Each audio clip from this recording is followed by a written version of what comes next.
आमर और नायाब शादीशुदा जोड़ा था जो अक्सर वीकेंड पर कहीं घूमने निकल जाते थे। एक रात दोनों ने लाहौर से मरी जाने का फैसला किया। आमर को ड्राइविंग का बहुत शौक था और नायाब को रात की सफर की एक अलग ही कशिश महसूस होती। ये दिसंबर की एक तारीख बस्ता रात थी जो वो हाईवे पर रवाना हुए। रास्ता सुनसान था, कहीं कहीं कोई गाड़ी नजर आ जाती, मगर ज्यादातर वो अकेले ही सफर कर रहे थे। रात के तकरीबन 2 बज रहे थे जब अचानक आमर की नज़र सड़क के किनारे खड़ी एक पुरानी और बुजुर्ग औरत पर पड़ी। वो सफ़ेद लिबास में मलबूस थी और यूं लग रहा था जैसे किसी का इंतजार कर रही हो। कोई बूढ़ी औरत खड़ी है, इतनी रात गए यहाँ क्या कर रही है?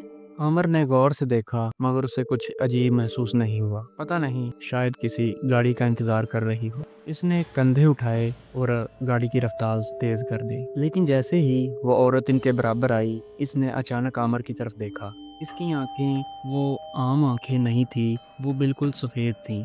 इनमें कोई पुतली नहीं थी, बस एक खाली खुला था। नायाब चीख उठी और आमर के हाथ से गाड़ी तकरीबन बेकाबू हो गई। उसने जल्दी से गाड़ी को संभाला और पूरे जोर से एक्सीलेटर पर पांव रख दिया। गाड़ी तेजी से आगे बढ़ने लगी मगर नायाब अब भी पीछे देख रही थी। उसने कहा, वो अब भी हमें देख रही है। आमर, खुदा के लिए गाड़ी को तेज करो। आमर की पेशानी पर पसीना आ चुका था, हालांकि गाड़ी के एसी ऑन थे। वो जितनी तेजी से गाड़ी चला सकता था चला रहा था, मगर नायाब अब भी कांप रही थी। चंद मिनट बाद जैसे ही वो कुछ पुरसुकून हुए, नायाब चीख पड़ी, आमिर, पीछे देखो, कोई गाड़ी के साथ भाग रहा है।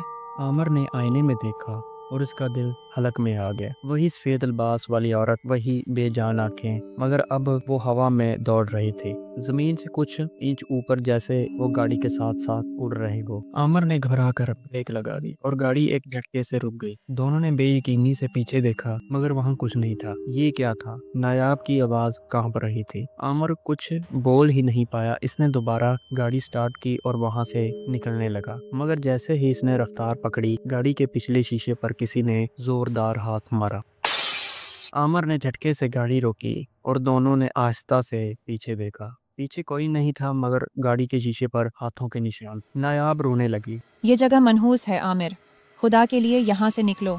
आमर ने फौरन गाड़ी चलाई और इस रास्ते में बार बगैर रुके लाहौर वापस जाने लगा। ना वो बोले और ना कुछ सोचा, बस खौफ के मारे गाड़ी चलाते गए। अगली सुबह जब आमर ने गाड़ी का जायजा लिया तो उसे पिछले शीशे पर वही हाथों के निशान मौजूद नजर आए, जैसे किसी ने नाखूनों से कुछ खरोचा हो। और वो बोले, ये सब क्या था? क्या वो वाकई ही कोई जिन्नाती वजूद था या फिर हम दोनों को किसी और दुनिया या चीज मिल गई थी? नायाब आज भी कसम खाकर कहती है कि इस रात जो हुआ वो ख्वाब नहीं था, हकीकत थी। लेकिन सवाल ये है, जरा सोचो, अगर तुम भी रात के सन्नाटे में किसी सुनसान सड़क पर सफर कर रहे हो और अचानक रास्ते में कोई अकेला खड़ा नजर आए, सर्द हुआ चल रही हो, दिल की धड़कन तेज हो जाए और सांसें रखने लगें, तो क्या तुम हिम्मत करोगे या फिर खौफ के साये में गाड़ी की रफ्तार और तेज कर दोगे?